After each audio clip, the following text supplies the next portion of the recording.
Bueno, hermanos, ya concluimos la serie anterior que tuvimos sobre Mateo 24 y 25, el Sermón de los Olivos. Hoy queremos iniciar una nueva serie que la pondremos en pausa en Navidad, porque tendremos sermones de Navidad muy pronto, sobre David. Y hoy queremos hablar de David, el siervo escogido por Dios. Y en realidad lo que haremos hoy es una presentación general de la vida de David y de lo que la palabra nos dice acerca de él, y de esta manera prepararnos para lo que será esta serie que hoy iniciamos. Así que les invito a buscar en el pasaje que leímos del primer libro de Samuel, en el capítulo 13, pero específicamente quiero leer el verso 14. Este pasaje nos habla de la desobediencia de Saúl. Nos habla de el rey que se pasó de la línea. Llegó un momento en que asumió una responsabilidad que no le pertenecía, Dios lo desecha, y dice el versículo 14 de este capítulo 13, Samuel hablándole a Saúl: mas ahora tu reino no será duradero. Jehová se ha buscado un varón conforme a su corazón, al cual Jehová ha designado para que sea príncipe sobre tu pueblo, por cuanto tú no has guardado lo que Jehová te mandó. Dice la Biblia que Jehová se ha buscado un varón conforme a su corazón. David fue el hombre que Dios eligió para un tiempo especial. Hacía falta un hombre especial, no por las cualidades que pudiera tener, porque en definitiva era un hombre, y como hombre estaba marcado por la imperfección. Llegó a ser el hombre que fue por lo que Dios hizo de él, al poner el Dios soberano su mano poderosa sobre la vida de él. Fíjense que si nosotros en aquel momento en que Samuel llega a la casa de Isaí buscando al escogido de Dios, formáramos parte del vecindario, probablemente ni siquiera tendríamos conocimiento de cuál era el nombre del hijo menor de Isaí. Después de todo, ni siquiera a su padre se le ocurrió mencionarlo hasta que Samuel tiene que preguntarle directamente por él. En el primer libro de Samuel, en el capítulo 16, verso 11, entonces dijo Samuel a Isaí, después de haber desfilado la mayoría de los hijos: ¿son estos todos tus hijos? Y él responde: queda aún el menor, que apacienta ovejas. Y dijo Samuel a Isaí: envía por él, porque no nos vamos a sentar a la mesa hasta que él venga aquí. Ese era el hombre, aquel en quien nadie había pensado. Y de repente, ese joven desconocido, ese muchacho que hasta su padre había olvidado mencionar, se convierte en alguien extraordinario, en una de las figuras más grandes de las Escrituras. Tomen en cuenta que este hombre nació 10 años después que Saúl se convirtiera en rey. Y nació en un tiempo de crisis. Los tiempos de crisis no son ignorados por Dios. Nuestro Dios está involucrado en nuestra historia humana. No necesita que alguien venga a informarle, Él lo sabe todo. Y jamás, escuche bien, jamás pierde el control. Siempre tiene una respuesta. Puede, y de hecho la mayoría de las veces no coincide con nuestros pensamientos, con nuestra agenda, porque la Biblia establece que los pensamientos de Dios no son nuestros pensamientos, pero Él no improvisa. siempre tiene una respuesta. Y en ese tiempo de crisis Dios tenía una respuesta, tenía una solución. Dios tenía a un hombre que llega en tiempo de aguda crisis moral y espiritual en Israel. Bueno, creo que las crisis de este tipo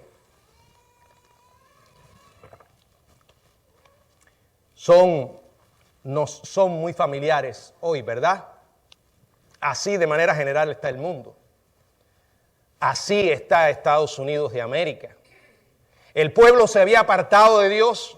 El pueblo se había desilusionado del líder que habían escogido.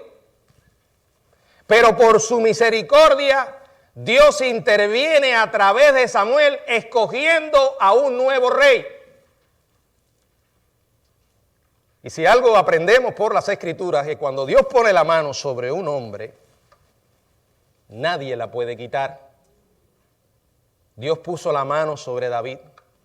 David fue el escogido de Dios. En el primer libro de Samuel, en el capítulo 13, en el verso 13 y 14 dice, y quiero leer de nuevo estos versículos. Entonces Samuel dijo a Saúl, locamente has hecho. No guardaste el mandamiento de Jehová tu Dios que él te había ordenado, pues ahora Jehová hubiera confirmado tu reino sobre Israel para siempre. Primera verdad que vemos aquí, Dios no cambia la mirada hacia otro lado cuando alguien deliberadamente desobedece su palabra.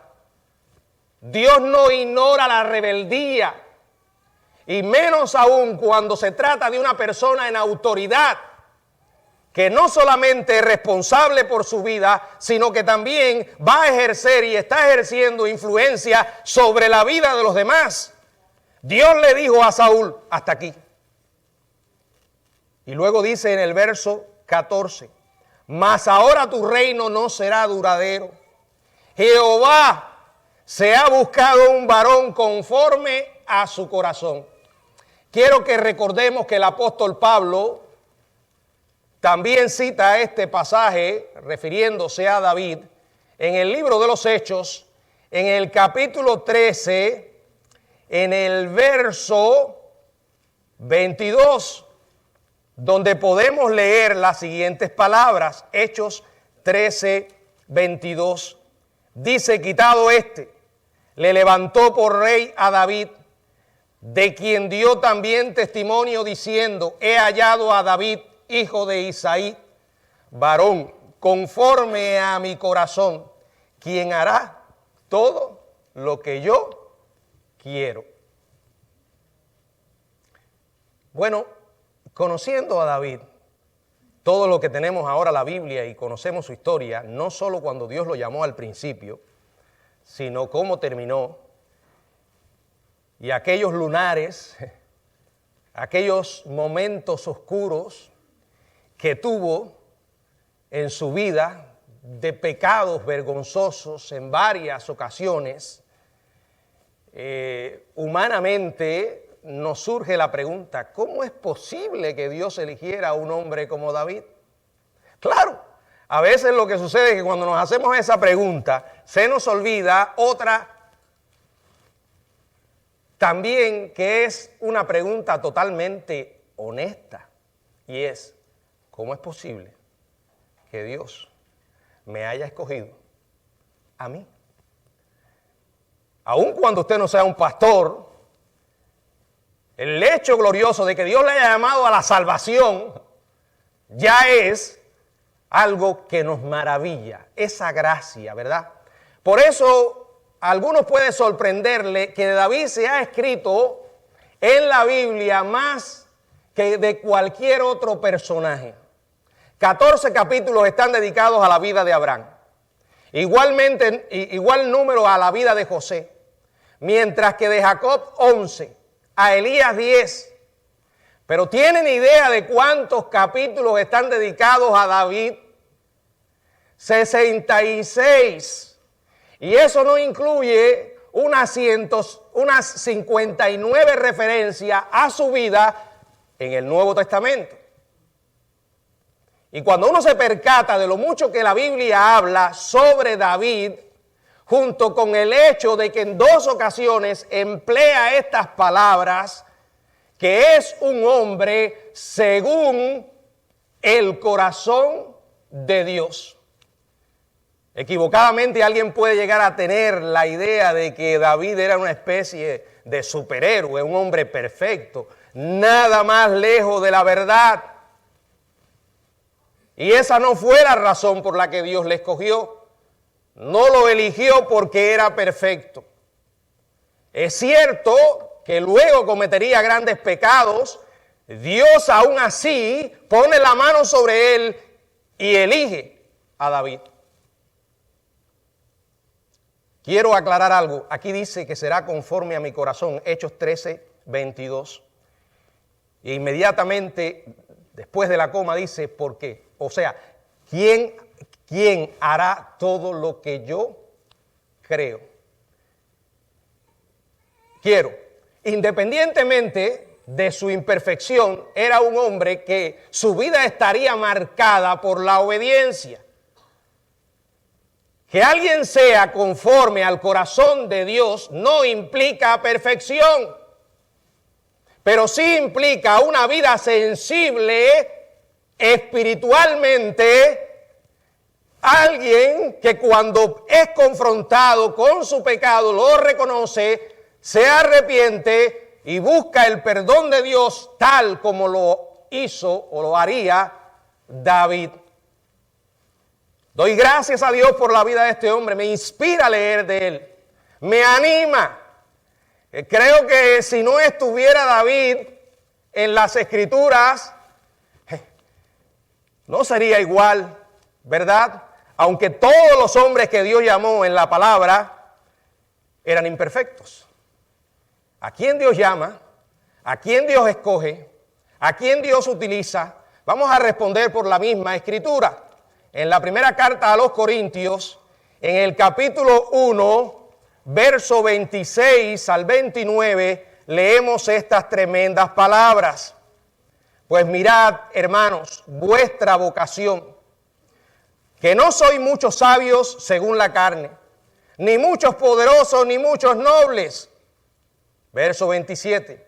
Sino que lo necio del mundo escogió Dios para avergonzar a los sabios, y lo débil del mundo escogió Dios para avergonzar a lo fuerte, y lo vil y lo menospreciado escogió Dios, y lo que no es, para deshacer lo que es. Y miren el verso 29, a fin de que nadie se jacte en su presencia. Dios nos escoge, Dios llama a gente imperfecta, Dios nos convierte, como alguien dijera, en trofeos de su gracia. ¿Saben para qué? ¿Para qué? Para que la gloria no sea del recipiente, del instrumento, sino de aquel que lo escogió. Es decir, que ninguno de nosotros tiene absolutamente algo de qué jactarse delante de Dios. La Biblia, Dios habla hoy, traduce estos últimos 2 versículos del pasaje. Y lo hace de esta manera, lo presenta así. Dios ha escogido a la gente despreciada y sin importancia de este mundo. Es decir, a los que no son nada para anular a los que son algo. Así nadie podrá presumir delante de Dios. Qué manera tan distinta a la que en la que opera la sociedad humana, en la que operamos humanamente nosotros. ¿A qué me refiero? Bueno, que cuando usted y yo buscamos personas para admirarlas, cuando buscamos modelos para imitar, cuando queremos convertir a alguien en nuestro héroe, generalmente miramos, nos atrae aquellas cosas que son causa de jactancia en este mundo. Por ejemplo, nos fijamos en la gente bella, ¿verdad? Quiere decir que los feos estamos fritos. Buscamos a la gente inteligente, exitosa. Ese es el sistema de pensamiento de esta sociedad. Usted lo sabe. Lo único que tiene que hacer es encender la televisión y ver un comercial. Por ejemplo, le quieren vender un auto y juntos ponen a una deslumbrante joven. Y yo a veces me pregunto, ¿y qué tiene que ver eso con el auto que le quieren vender? O le quieren vender un perfume y ahí está un galán con tremendos músculos que cuando uno mira eso se siente deprimido. Cuando uno ve eso dice, estoy embarcado. Y eso va influyendo en nuestra manera de pensar, hermanos. La sociedad está diseñada para que la gente se enamore de la envoltura. Y a veces la vitrina puede estar llena, el estante puede estar ocupado, pero en los almacenes no hay nada. Qué tristeza. Nos prendamos de la superficie. Pero Dios dice, esa no es mi manera de elegir. Yo elijo a los que soberanamente quiero elegir, a los desconocidos, a los don nadie, y los convierto en personajes. Y esa, en pocas palabras, es la historia del rey David. Si miramos a David, al menos podemos encontrar algunas cualidades que caracterizaban su vida. Y que de alguna manera Dios también miró esas cualidades. Algo que hoy, desde el punto de vista humano, no es valorado para nada, pero Dios sí. La primera cualidad que Dios vio en David es que David era un hombre espiritual. Y creo que eso era lo que Dios quería decir cuando emplea esta frase 2 veces, que era un hombre conforme a su corazón. Yo creo que esto lo que significa era que David era un hombre sensible a la voz de Dios a través de su palabra. Era alguien que vivía en comunión con Dios. Si usted duda de eso, es que no ha leído los Salmos. Ellos rebosan de expresiones que solo pueden salir del corazón de alguien que está apasionado por Dios, que vive cerca de Dios. O sea, un hombre conforme al corazón de Dios es alguien que lo que es importante para Dios es importante para esa persona. Es alguien que cuando Dios le dice, quiero que hagas esto, lo hace. Que cuando descubre que Dios está diciendo, esto es pecado, lo reconoce, lo acepta. Cuando una persona es conforme al corazón de Dios, es alguien profundamente espiritual, alguien con un corazón sensible a las cosas de Dios. Hay un versículo que está en el segundo libro de Crónicas, en el capítulo 16. Y quiero que lo leamos ahora, segunda de Crónicas, capítulo 16, verso 9, que dice, porque los ojos de Jehová contemplan toda la tierra para mostrar su poder a favor de los que tienen un corazón perfecto para con Él. O sea, hay cierto tipo de personas que captan la mirada de Dios. Quiero aclarar que aquí la palabra perfecto, repito, no es impecable. Lo voy a presentar de esta manera. ¿Qué es lo que está buscando Dios? Personas íntegras. Personas que lo que usted ve es lo que realmente son. Personas que no tienen motivos escondidos, que no guardan polvo debajo de la alfombra. Personas que cuando hacen algo malo, y lo harán porque son seres humanos, inmediatamente lo reconocen y tratan de arreglarlo con un corazón arrepentido. Son personas que no tienen motivos escondidos. Dios busca en una palabra autenticidad, porque la hipocresía Dios la detesta. Es algo necio intentar ser algo que no somos. Sobre todo porque a Dios no lo podemos engañar. Y su poderosa mirada logra escrutar lo inescrutable para nosotros. Segundo, David era un hombre humilde. En el primer libro de Samuel, en el capítulo 16, verso 1, dice la palabra, dijo Jehová a Samuel, ¿hasta cuándo llorarás a Saúl? Habiéndolo yo desechado para que no reine sobre Israel, llena tu cuerno de aceite. Y ven, te enviaré a Isaí de Belén, porque de sus hijos me he provisto rey. Dios envía a Samuel en una misión secreta de reconocimiento. Ya Dios había visto al hijo de Isaí y ya Dios había dicho, ese es el hombre que yo busco. ¿Por qué? Porque Dios había visto en David un corazón íntegro. La palabra del Señor nos dice en el libro de Isaías, en el capítulo 66, verso 2, mi mano hizo todas estas cosas, y así todas estas cosas fueron, dice Jehová. Pero miraré a aquel que es pobre y humilde de espíritu, y que tiembla a mi palabra. Fíjense esto. Dice que Dios va a mirar a las personas humildes con un corazón sensible a su palabra. Él lo dice en estas palabras, que tiembla a mi palabra. ¿Ha dejado tu corazón de temblar ante la voz de Dios? ¿Sigue siendo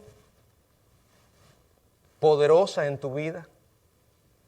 Cuando la lees y meditas en ella, reconoces que estás ante el libro de Dios. David estaba allí fielmente cuidando las ovejas de su padre. Dios vio en él un corazón humilde. Dios vio en él el corazón de un siervo. La Biblia dice en el libro de los Salmos, capítulo 78, verso 70, Salmo 78, verso 70, eligió a David su siervo, lo tomó de las majadas de las ovejas, lo sacó de una condición humilde. No era alguien que estaba estudiando en Harvard, no. En el Salmo 89, verso 20, dice la palabra de Dios, hallé a David mi siervo, lo ungí con mi santa unción.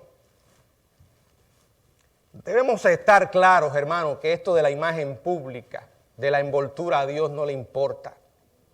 Dios busca carácter.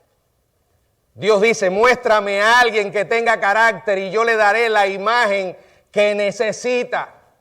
Yo no exijo que tenga cierto temperamento, no me interesa su carisma, no me interesa su historial por impresionante que sea. Yo miro su corazón, su integridad, su humildad, en fin, su carácter. Cuando uno tiene un corazón de siervo es humilde. No porque él lo dice, sino porque todos lo ven. Es una persona que sirve y sirve calladamente, no busca la publicidad. Sirve y lo hace fielmente. Así era David. Dios lo vio en el campo, en las colinas de Belén, cuidando las ovejas de su padre, un trabajo tan común. Y aquel muchacho lo hacía de una manera tan excelente, tan fiel, cumpliendo órdenes, que Dios aprueba la conducta del muchacho. Tercero, y aunque ya lo he mencionado, lo vuelvo a enfatizar, David era íntegro. Salmo 78, versos 71 y 72. Detrás las paridas lo trajo, para que apacentase a Jacob su siervo y a Israel su heredad. Y lo apacentó conforme a la integridad de su corazón. Los pastoreó con la pericia de sus manos. Dios busca siervos, gente espiritual, humildes, honestos. Alguien definió la integridad, que es lo que somos cuando nadie nos está mirando. Hoy en día vivimos en un mundo que dice,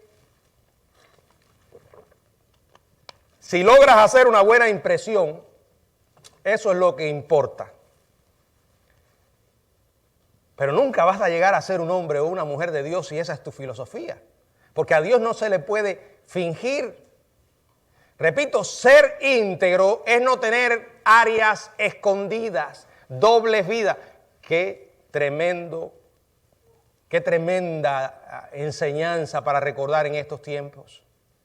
Cuando vemos personas que de la noche a la mañana se desploman ante nuestros ojos, y por mucho que intentamos entenderlo, no podemos. ¿Cómo es posible que fulano, que era de tal influencia en mi vida, hoy se haya caído de esa manera?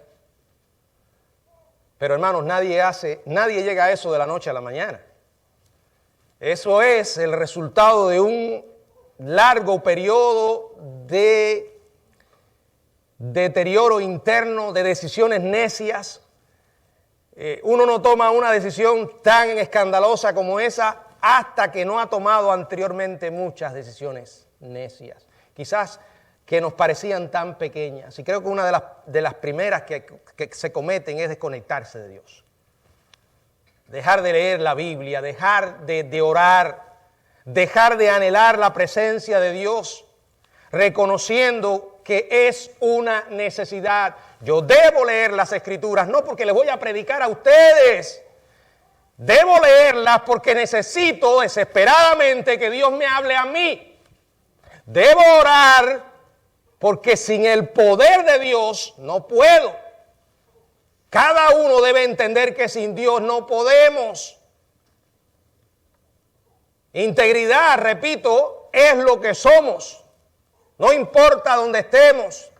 Pero con nosotros pasa algo muy triste. Y es que le damos más importancia a la reputación que a nuestra integridad. ¿Qué es la reputación? Bueno, la reputación es la imagen que tú y yo proyectamos, lo que la gente mira. Pero con Dios es diferente.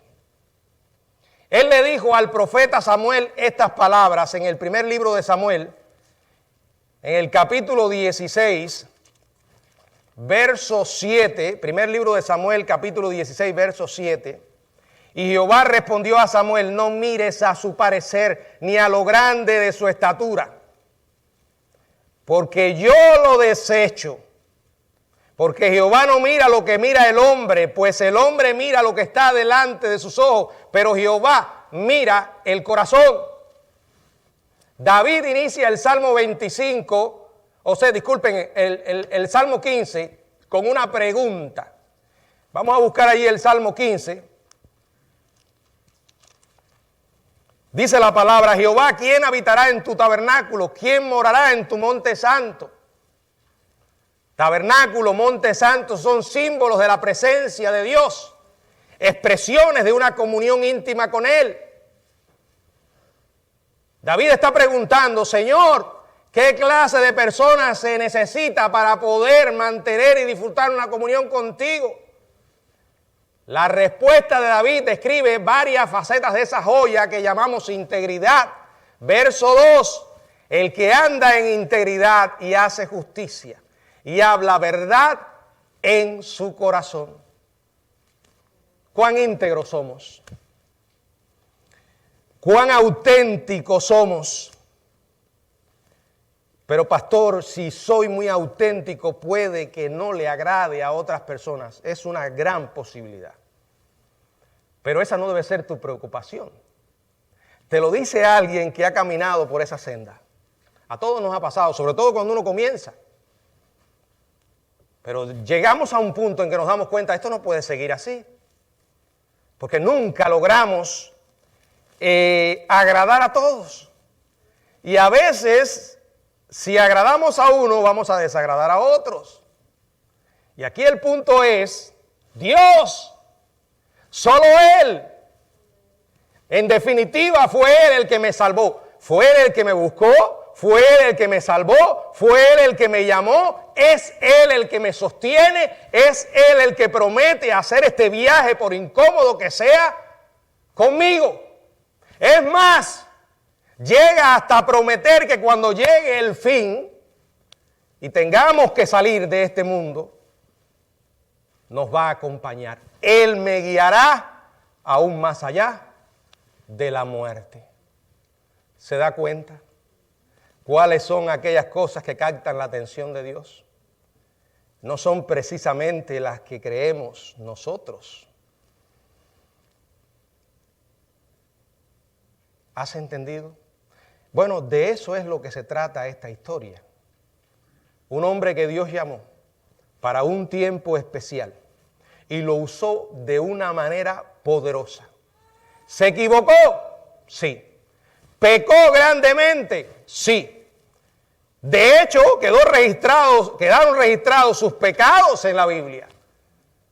Que yo pienso que si David hubiera tenido la capacidad de predecir el futuro, de saber que después, por generaciones y generaciones de creyentes, iban a estar leyendo y mirando y reflexionando en las barbaridades que hizo, lo habría pensado mejor. Pero esa es una de las grandes evidencias de que este es el libro de Dios. Y que tú y yo no somos más que siervos. Él es el Señor. Y eso es algo que debemos reconocer. Porque mientras no lo reconozcamos, estaremos actuando de manera equivocada. Y cuando lleguen las crisis y los tropezones, podemos pensar, ya Dios se olvidó de mí. Nada más lejos de la verdad, hermanos. Yo no sé cómo está tu relación con Dios. Yo no sé cuán real es esa relación tuya con Dios. Primero, ¿quién es Él para ti? ¿Es un concepto, una idea o es una persona real de la cual has experimentado ese amor incondicional? ¿Quién es el Señor Jesucristo para ti? ¿Es Él realmente tu héroe? Porque realmente Él es el que debe ser nuestro héroe. Él es el que nos amó y vino a este mundo miserable a morir por nuestros pecados. Es a Él a quien debemos amar y servirle. Es la esperanza de nuestra salvación. Y esa es la esperanza de la salvación del mundo. Esto ya yo lo he dicho hasta la saciedad y hoy es oportuno que lo vuelva a decir. La única esperanza para Estados Unidos de América es Jesucristo. Pero no solo Jesucristo para este país, sino Jesucristo para el mundo. Porque fuera de Él no hay esperanza. Y nosotros tenemos que compartir esa esperanza con un mundo sin esperanza. Y qué maravilla poder aprovechar el tiempo de gracia que Dios nos pueda dar para anunciar a ese Señor, al único y verdadero Dios. Escuche esto, el único y verdadero Dios. Porque puede suceder que con libertad religiosa algunos lleguen a confundirse. Todos somos hermanos. Todos los caminos llevan al cielo. Mentiras. Mentiras. No, Jesucristo es un ejemplo moral, un gran maestro. Podemos aprender mucho de su vida, de su carácter. Sí, es cierto, esas cosas son ciertas, pero Cristo es ante todo el Salvador, el Señor. Pero escuche más, el único Señor y el único Salvador. En otras palabras, en una era tan inclusiva, el Evangelio en su mensaje es exclusivo. Él dice, yo soy el camino, yo soy la verdad, yo soy la vida. Él no dice, yo soy una opción entre muchas. el único camino, la única verdad, la única vida. Y escúcheme bien, ese es el mensaje que tenemos que seguir proclamando. Y dejar las consecuencias al Señor. Porque esa es una evidencia de que realmente amamos a Dios. Él nos ha salvado y espera que tú y yo proclamemos ese mensaje con autoridad y con poder hoy. Usted no es David. Dios no le está llamando a ser rey. Pero con toda seguridad usted ha sido llamado por Cristo. Si usted es cristiano, ha sido llamado a la salvación. Y segundo, Dios tiene un plan con tu vida. Puede que no sea exactamente el mismo que el plan que tenga para otros, pero te ha llamado con un propósito y quiere usarte. ¿Y usted cómo lo sabe, pastor? ¿Acaso es profeta? Bueno, soy profeta en cuanto que predico el evangelio, pero ¿sabes por qué lo sé? Porque si Dios ya hubiera terminado contigo, te hubiera llevado. Y si estás ocupando un espacio en esta tierra consumiendo oxígeno, es porque Dios no ha terminado contigo. Déjate usar a pesar de tus temores, a pesar de que seas capaz de ver tus propias debilidades. Todos las tenemos. Ya he hablado de mi propia vida muchas veces. Cuando Dios me llamó y me llamó a servirle en el ministerio con tantos problemas de personalidad, con tanto miedo a estar en público, a hablar delante de la gente. ¿Cómo es posible, Señor? Y créanme que eso no es algo que uno siente solo al principio, puedes arrastrarlo a lo largo de tu vida. Pero lo único que te puede hacer permanecer es esto. Señor, si tú me llamaste y creo que lo hiciste, sosténme, dame fuerzas, porque al final no somos más que instrumentos para proclamar tu gloria. Eso es lo que tú eres, eso es lo que soy yo, porque la gloria pertenece al Señor. Que Dios nos ayude a vivir para Él, que Dios nos ayude a servirle a Él, que Dios nos ayude no solo a comenzar la carrera, sino a terminarla por Él. Y espero con la ayuda del Señor que con estos mensajes acerca de la vida de David, todos seamos motivados a cumplir el ministerio que Dios nos ha dado de servir al Rey de Reyes y Señor de Señores. Que Él les bendiga.